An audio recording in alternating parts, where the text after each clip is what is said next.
அனைவருக்கும் வணக்கம். ராசி சக்கரத்தில் மகர ராசி 10ஆவதாக வரக்கூடிய ராசியாக இருக்குது. இதன் அதிபதி சனி பகவான். மகர ராசி 12 ராசிகளில் தனுசுக்கு அடுத்ததாகவும் கும்பத்துக்கு முன்னாகவும் அமைஞ்சிருக்கு. மேலும் இது பூமி தத்துவ ராசிகளில் ஒன்றா சொல்லப்படுது. மகர ராசிக்காரர்களோட குணாதிசயம் என்னன்னு கேட்டிங்கன்னா, பொறுப்புணர்வு இவங்களுக்கு அதிகமாக இருக்கும். கடின உழைப்பால் முன்னேற விரும்புவாங்க. ஒழுக்கம் மற்றும் கட்டுப்பாட்டை ரொம்பவே இவங்க மதிப்பாங்க. எந்த ஒரு வேலையுமே திட்டமிட்டு செய்வாங்க. பொறுமையாக செயல்படுவாங்க. குடும்பம் மற்றும் கடமைகளுக்கு இவங்க முக்கியத்துவம் கொடுப்பாங்க. சீக்கிரத்தில் உணர்ச்சிகளை வெளிப்படுத்தவே மாட்டாங்க. இலக்கு அடைய விடாமுயற்சியை காட்டுவாங்க. நம்பகமான நண்பர்கள் மற்றும் துணையாக இருப்பாங்க. இவங்க சில நேரங்களில் பிடிவாதமாகவும் அதிகமாக யோசிக்கிறவங்களாகவும் இருப்பாங்க. ஜோதிடத்தின்படி மகர ராசியோட அதிபதி சனி பகவான்கிறதால பொறுமை, ஒழுக்கம், உழைப்பு போன்ற பண்புகளை இவங்களுக்கு அதிகமாகவே இருக்குன்னு சொல்லலாம். உங்கள் நட்சத்திரம்னு பார்த்தீங்கன்னா உத்திராடம், திருவோணம், அவிட்டம் இந்த நட்சத்திரங்கள் அடங்கியது இந்த மகர ராசி. ஜோதிட நம்பிக்கைகளின்படி மகர ராசிக்காரங்க வாழ்க்கையில் ஆரம்ப காலங்களில் சில சவால்கள் மற்றும் தாமதங்களை சந்திச்சிருப்பாங்க. ஆனால் இது பொதுவான ஜோதிட கருத்து தான். எல்லோருடைய வாழ்க்கையும் ஒரே மாதிரியாக இருக்காது. இவங்க பொதுவாக கடந்த காலங்களில் உழைப்புக்கு ஏற்ற பலன் இவங்களுக்கு தாமதமாக கிடச்சிருக்கும். குடும்ப பொறுப்புகளை இளம் வயதிலேயே இவங்க ஏற்றிருப்பாங்க. சிலர் கல்வி அல்லது தொழிலில் தடைகள்லாம் இவங்களுக்கு நிறைய வந்திருக்கும். நம்பினவங்களால் ஏமாற்றம் அல்லது மன வருத்தம் இவங்களுக்கு வந்திருக்கும். பொருளாதார முன்னேற்றம் மெதுவாக இருந்திருக்கும். தங்கள் உணர்வுகளை வெளிப்படுத்தாமல் மனசில் வச்சுட்டு தனியாக போராடி இருப்பாங்க. ஜோதிடத்தில் மகர ராசி சனி பகவான் அவர்களின் தாக்கம் இருக்கிறதால கருதப்படுறதால சோதனைகள் மூலமாக அனுபவத்தையும் முதிர்ச்சியும் இவங்க பெறுவாங்கன்னு சொல்லப்படுது. மகர ராசிக்காரங்க சில குணாதிசயங்களால் அவங்க சில வகையான ஏமாற்றத்தையும் நம்பிக்கை இழப்புகளையும் துரோகத்தையும் அனுபவிச்சிருப்பாங்கன்னு சொல்லப்படுது. ரொம்ப நம்பிக்கை வச்ச நண்பர்கள் அல்லது உறவினர்களால் இவங்க ஏமாற்றம் அடைஞ்சிருப்பாங்க. தாங்கள் செய்த உழைப்புக்கான அங்கீகாரம் வேற ஒருத்தருக்கு போயிருச்சேங்கிற வருத்தம் இவங்களுக்கு உண்டாயிருக்கும். தொழிலில் அல்லது வியாபாரத்தில் கூட்டாளிகளால் ஏற்பட்ட கருத்து வேறுபாடுகள் உணர்ச்சிகளை வெளிப்படுத்தாமல் இருக்கிறதால அவங்கள மற்றவங்க தவறாக புரிஞ்சு கொண்ட அனுபவங்கள், குடும்பம் அல்லது உறவுகளில் தாங்கள் கொடுத்த அளவுக்கு ஆதரவு திரும்ப கிடைக்கலையேங்கிற உணர்வெல்லாம் இவங்களுக்கு ஏற்பட்டிருக்கும். இந்த கஷ்டங்களெல்லாம் இவங்க கடந்த காலங்களில் அனுபவிச்சிருப்பாங்க. அடுத்த 12 நாட்களில் நிலுவையில் இருந்த வேலைகளில் இவங்களுக்கு முன்னேற்றம் தரும். மேலதிகாரிகளோட கவனம் மற்றும் பாராட்டு கிடைக்க இவங்களுக்கு வாய்ப்பு இருக்குது. அவசர முடிவுகளை நீங்கள் தவிர்க்கிறது நல்லதுங்க. எதிர்பாராத சின்ன வரவுகள்லாம் உங்களுக்கு கிடைக்கலாம். செலவுகளை கட்டுப்படுத்தினா சேமிப்பு அதிகரிக்க வாய்ப்பு இருக்குது. கடன் தொடர்பான விஷயங்களில் நீங்கள் கொஞ்சம் கவனமாக இருக்கணும். குடும்பம் மற்றும் உறவுகள் பற்றி கேட்டிங்க அப்படின்னா குடும்பத்தில் இருந்த கருத்து வேறுபாடுகள்லாம் குறைய வாய்ப்பு இருக்குது. உறவினர்களோட ஆதரவு உங்களுக்கு கிடைக்கும். கோபத்தை விட பொறுமையாக பேசுகிறது நல்ல பலனை தருங்க. ஆரோக்கியத்தை பொறுத்த வரைக்கும் உடல் சோர்வு மற்றும் தூக்க குறைபாட்டை அலட்சியப்படுத்தக்கூடாது. நீங்கள் உணவு மற்றும் ஓய்வில் கவனம் செலுத்தணும். தொழிலை பொறுத்த வரைக்கும் வேலை இடத்துல உங்கள் உழைப்புக்கு மதிப்பு கிடைக்கிறதுக்கு வாய்ப்பு இருக்குது. புதிய பொறுப்புகள் அல்லது புதிய திட்டங்கள்லாம் வரலாம். மேலதிகாரிகளோட பேசும்போது நீங்கள் ரொம்ப தெளிவாக நிதானமாக இருக்கணும். பழைய நிலுவை வேலைகள்லாம் முடிக்க ஏற்ற காலமாக இது அமைஞ்சிருக்குங்க.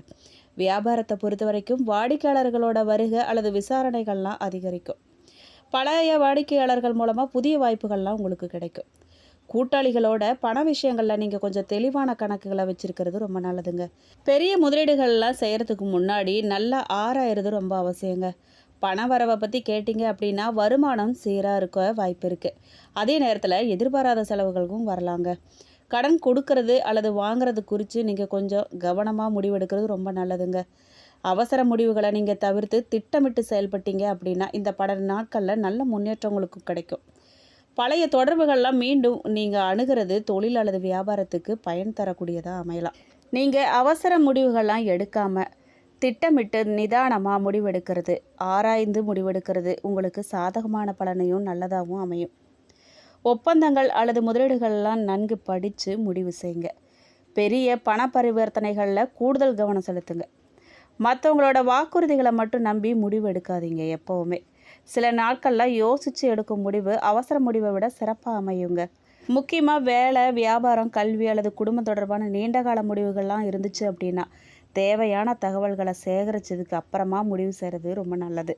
அது மட்டும் இல்லைங்க, பணம் சம்மந்தப்பட்ட விஷயங்களில் நீங்கள் யாரையுமே கண்மூடித்தனமாக நம்பி கடன் கொடுக்குறதோ ஜாமீன் கையெழுத்து போடுறதோ கூடாதுங்க. ஒப்பந்தங்கள் மற்றும் ஆவணங்களில் சிறு எழுத்துக்களையும் நீங்கள் ரொம்ப கவனமாக படித்து பார்க்கணும். வேலை இடத்துல உங்கள் திட்டங்கள் அல்லது ரகசிய தகவல்களை யாருக்கிட்டையுமே பகிரக்கூடாது. புதுசாக அறிமுகமாகிற நபர்கிட்ட முழு நம்பிக்கை வைக்காமல் கொஞ்ச காலம் நீங்கள் தள்ளி இருந்து கவனித்து பார்த்து அப்புறம் பழகிறது ரொம்ப நல்லது.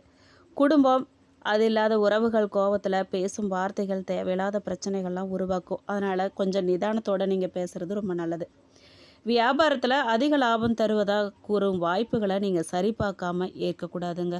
பொதுவாகவே நீங்கள் எந்த ஒரு முடிவிலுமே அவசரம் காட்டாமல் உணர்ச்சி வசப்படாமல் பணம் மற்றும் அது தொடர்பான நம்பிக்கைகள் ஆகியவற்றில் கூடுதல் கவனம் செலுத்துறது ரொம்ப நல்லது. எதில் கவனமாக இருக்கணும்? பணவரவு எப்படி இருக்கும் அப்படின்னு கேட்டிங்கன்னா, பணவரவு முற்றிலும் தடைபடாமல் சீரான நிலையில் இருக்கும். முன்பு செய்த முயற்சிகளால் சிறிய அளவில் வருமான வாய்ப்புகள்லாம் உங்களுக்கு கிடைக்க வாய்ப்பு இருக்குது. எதிர்பாராத செலவுகள்லாம் வருங்கிறதால நீங்கள் செலவினங்களை கொஞ்சம் திட்டமிட்டு செய்கிறது நல்லதுங்க. புதிய முதலீடுகள் அல்லது பெரிய நிதி முடிவுகளில் நீங்கள் அவசரப்படக்கூடாது. பழைய பாக்கிகள் அல்லது நிலுவைத் தொகைகளை கிடைக்க வாய்ப்பு இருக்கலாங்க. பொதுவாக உடல்நல சுமாராக இருக்கும். வேலை பளு அதிகமாக இருந்தாலும் சோர்வு மற்றும் தூக்க குறைபாடு ஏற்படலாம். உணவு நேரம் தவறாமல் சாப்பிட்றது ரொம்ப நல்லதுங்க. போதுமான அளவுக்கு தண்ணி குடிக்கணும். சரியான அளவு ஓய்வு எடுத்துக்கணும். சின்னதாக உடல்நல குறைகளை கூட நீங்கள் அலட்சியப்படுத்தாமல் கவனிச்சுக்கணும். 12 நாட்களில் பண விஷயங்களில் கட்டுப்பாடும் உடல்நிலையில் ஓய்வுக்கு முக்கியத்துவமும் கொடுக்க வேண்டிய காலங்க இது. பெரிய பிரச்சனைகள்லாம் தெரியறதுக்கு இல்லை, ஆனால் நிதானமும் மற்றும் ஒழுங்கு நல்ல பலனை உங்களுக்கு தரும். ஆண்களை பொறுத்த வரைக்கும் தொழில் மற்றும் வருமானத்தில் முன்னேற்றத்திற்கான வாய்ப்புகள்லாம் உருவாக போகுது. நீண்ட நாட்களாக இருந்த சில கவலைகளுக்கு தீர்வு கிடைக்க போகுது. குடும்ப பொறுப்புகள் அதிகரிக்கலாம், ஆனால் அதை சமாளிக்கிற திறனும் உங்களுக்கு இருக்குங்க. நண்பர்கள் மற்றும் பணியிட தொடர்புகளில் நிதானமாக நீங்கள் நடந்துக்கிறது ரொம்ப நல்லது. உடல்நிலையில் ஓய்வு மற்றும் தூக்கத்துக்கு முக்கியத்துவம் நீங்கள் கொடுக்கணும். பெண்களை பொறுத்த வரைக்கும் குடும்பத்தில் மதிப்பும் ஆதரவும் உங்களுக்கு அதிகரிக்கும். வேலை செய்கிறவங்களுக்கு புதிய பொறுப்புகள் அல்லது வாய்ப்புகள்லாம் கிடைக்க போகுது. வீடு மற்றும் பணியிட பொறுப்புகளை நீங்கள் சமநிலைப்படுத்த வேண்டிய சூழல் வருங்க. உறவுகளில் பொறுமையோடு நீங்கள் பேசுனீங்க அப்படின்னா நல்ல புரிதல் உருவாகும். உடல் நலத்தில் சோர்வு அல்லது மன அழுத்தம் ஏற்படாமல் நீங்கள் ஓய்வு எடுத்துக்கிறது ரொம்ப நல்லதுங்க.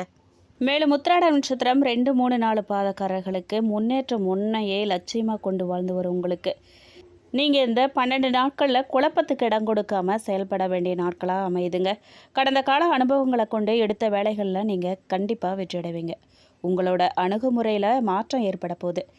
மற்றவங்கள சிந்திக்க வைக்கும் அளவில் உங்கள் செயல்பாடு இருக்க போகுது. புகழ், அந்தஸ்து, கௌரவம் உயரப்போகுது. அரசியல்வாதிங்க சிலருக்கு எதிர்பார்த்த பதவி கிடைக்க போகுது. எல்லாத்துலேயுமே வெற்றி அடைந்து வரும் உங்களுக்கு இந்த 12 நாட்களில் உழைப்பு அதிகமாக இருக்குங்க. அதுக்கேற்ற ஆதாயமும் கிடைக்கும். கவலைப்படாதீங்க. குடும்பத்தில் இருந்த பிரச்சனையெல்லாம் முடிய போகுதுங்க. வியாபாரம் தொழிலில் இருந்த மந்த நிலையெல்லாம் மாறப்போகுது. நீண்ட காலமாக நீங்கள் எதிர்பார்த்த வரவு வரப்போகுது. அரசு ஊழியர்களுக்கு அதிகாரியின் ஆதரவு கிடைக்க போகுது. உத்தியோகத்தில் ஏற்பட்ட பிரச்சனை முடிய போகுது. தனியார் நிறுவனத்தில் வேலை பார்த்து வரவங்களுக்கு நிர்வாகத்தின் ஆதரவு கிடைக்கும். வேறு வேலைக்கு முயற்சி செய்கிறவங்க யோசித்து நீங்கள் செயல்படுறது ரொம்ப நல்லது. பெண்களுக்கு நேத்தைய கனவெல்லாம் இப்போ நனவாக போகுது. ஆடை ஆபரணமெல்லாம் சேரப்போகுது. குடும்பத்தில் நிம்மதியாக இருக்கும். மாணவர்களுக்கு படிப்பு மேலே அக்கறை கூடும். விவசாயிகளுக்கு உழைப்புக்கேற்ற லாபம் கண்டிப்பாக கிடைக்கும். பரிகாரமாக நீங்கள் வடாரண்யேஸ்வரரை வழிபடலாம்.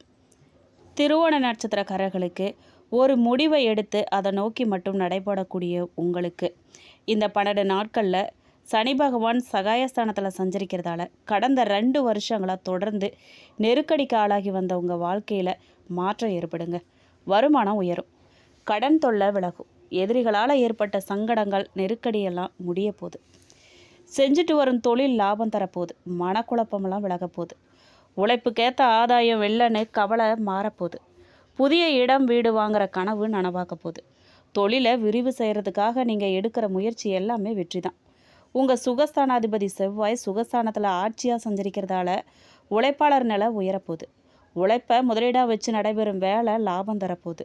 மே 27 புதன் சாதகமாக சஞ்சரிக்கிறதால பங்கு சந்தையில் எதிர்பார்த்த லாபம் கிடைக்கும். கலைஞர்களுக்கும் வியாபாரிகளுக்கும் இழுபறியாக இருந்த ஒப்பந்தமெல்லாம் கிடைக்கும். வங்கியில் கேட்டிருந்த லோன் கிடைக்கும். உறவினர்கள் மத்தியில் உங்களோட செல்வாக்கு உயரும். மாதத்தின் முற்பகுதியில் குரு பார்வை கிடைக்கிறதால பொருளாதார நிலை உயரும். குடும்பத்தில் நிம்மதியான சூழ்நிலை இருக்கும். சிலர் புது வீடு பால் காய்ச்சுவாங்க.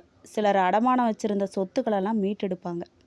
அஷ்டமஸ்தானத்தில் சஞ்சரிக்கிற கேது உங்கள் நிலையில் ஏதாவது ஒரு கஷ்டங்களை ஏற்படுத்திட்டு தான் இருப்பார். உடல்நிலையில் அப்பப்போ ஏதாவது ஒரு பிரச்சனை தலை காட்டும். நீங்கள் கவனமாக இருக்கிறது ரொம்ப நல்லது. தம்பதிகள்லாம் ஒருத்தருக்கு ஒருத்தர் அனுசரித்து போகிறது குடும்பத்தில் மகிழ்ச்சி அதிகரிக்கும். திருமண வயசில் இருக்கிறவங்களுக்கு மனநாளெலாம் முடிவாகும். விவசாயிகள்லாம் விளைச்சலில் கூடுதல் கவனம் செலுத்துறது ரொம்ப நல்லது. பரிகாரமாக நீங்கள் உச்சி பிள்ளையாரை வழிபடுறதுக்கு அஷ்டம கேதுவோட பாதிப்பு விலகும். அவிட்ட நட்சத்திரம் 1-2 பாதக்காரர்களுக்கு எடுக்கும் வேலைகளை முடிக்கிறதுல உறுதியாக இருக்க உங்களுக்கு இந்த 12 நாட்களில் சுகஸ்தானாதிபதி செவ்வாய் ஆட்சியாக சஞ்சரிக்கிறதால புது இடம், வீடு, வாகனம் வாங்குகிற முயற்சி வெற்றியாக இருக்கும். சிலர் புது வீட்டில் பால் காய்ச்சுவாங்க. பாதியில் நின்ன கட்டுமான வேலைகளில் வளர்ச்சி ஏற்படும். கடினமாக உழைக்கக்கூடிய உங்களுக்கு இந்த 12 நாளில் அதுக்குரிய பலன் கிடைக்கும். தாய் வழி உறவுகளோட ஆதரவு உங்களுக்கு அதிகமாக கிடைக்கும். இது வரைக்கும் சந்தித்து வந்த சங்கடமெல்லாம் ஒவ்வொன்றா விலக ஆரம்பிக்கும். அதை நீங்கள் கண் கூட பார்ப்பீங்க. மே 26 சப்தமஸ்தானத்தில் உச்சமாக சஞ்சரிக்கிற குரு பார்வை ராசிக்கு கிடைக்கிறதால உங்களுடைய ரொம்ப நாள் கனவு நனவாக போகுது. பாதியில் நின்ன வேலையெல்லாம் நல்லபடியாக முடிய போகுது. அரசியலில் இருக்கிறவங்களுக்கு எதிர்பார்த்த பொறுப்பு, பதவி கிடைக்க போகுது. உத்தியோகத்தில் இருக்கிறவங்களுக்கு ஏற்பட்ட நெருக்கடியெல்லாம் நீங்க போகுது. எதிர்பார்த்த இடமாற்றம், பதவி உயர்வெல்லாம் தேடி வரப்போகுது. உங்கள் அந்தஸ்து, கௌரவம், செல்வாக்கு உயரப்போகுது. திருமண வயசுக்கு இருக்கிற இளைஞர்களுக்கு வரன் வரப்போகுது. சிலருக்கு திருமணம் கூடும். வாழ்க்கை துணையை இழந்தவங்களுக்கு மறுமணம் நடக்கும். பெரியாரோட ஆதரவும் ஆசையும் கிடைக்கும். தெய்வ பலம் கூடும். விவசாயிகளுக்கு உழைப்புக்கேற்ற ஆதாயம் கண்டிப்பாக கிடைக்கும். மாணவர்களுக்கு படிப்பில் ஆர்வம் கூடும். எதிர்பார்த்த கல்லூரியில் இடம் கண்டிப்பாக கிடைக்கும். பெண்களை பொறுத்த வரைக்கும் குடும்பத்தில் மரியாதை கூடும். வேலைக்கு முயற்சி பண்ணுறவங்களுக்கு எதிர்பார்த்த வேலை கிடைக்கும். பரிகாரமாக நீங்கள் கோமதி அம்மனை வழிபட சங்கடம் விலகி நன்மை நடக்கும். பொதுவாக மகர ராசிக்காரங்க எந்தெந்த தெய்வத்தை வழிபடலாம், எளிய பரிகாரம் என்ன செய்யலான்னு கேட்டிங்க அப்படின்னா, சனி பகவான் மகர ராசியோட அதிபதி, அவரை வணங்கலாம். ஆஞ்சநேயர் மன உறுதியும் தைரியம் மற்றும் தடைகளெல்லாம் நீக்குவார், அவரை வணங்கினா. விநாயகர் வழிபாடு காரிய தடைகள்லாம் விலக செய்யுங்க. சிவபெருமான் வழிபாடு மன அமைதி மற்றும் வாழ்க்கை முன்னேற்றத்துக்கு உதவும். நீங்கள் பரிகாரமாக சனிக்கிழமைகளில் சனி பகவானை வழிபாடு பண்ணலாம். எள்ளெண்ணெய் தீபம் ஏற்றலாம். காகங்களுக்கு உணவு வைக்கிறது சிலர் பின்பற்றும் சனி தொடர்பான பரிகாரமாக அமையும். ஏழை எளியோருக்கு உணவு அல்லது உதவி பொருட்களை வழங்கலாம். தினமும் ஓம் நமசிவாய அல்லது ஓம் சம் சனீஸ்வராய நம அப்படிங்கிற மந்திரங்களை பக்தியோடு நீங்கள் ஜெபிக்கலாம். உங்களுக்கு இந்த வீடியோ பயனுள்ளதாக இருந்திருக்குன்னு நம்புகிறேன். வீடியோ பற்றின கருத்துக்களை கமெண்ட் பாக்ஸில் பதிவிடுங்க. நீங்கள் இப்போ தான் புதுசாக நம்ம சேனலில் பார்க்குறீங்க அப்படின்னா இப்போவே சப்ஸ்கிரைப் பண்ணி கூடவே பெல் ஐக்கானையும் கிளிக் பண்ணுங்கள். நன்றி.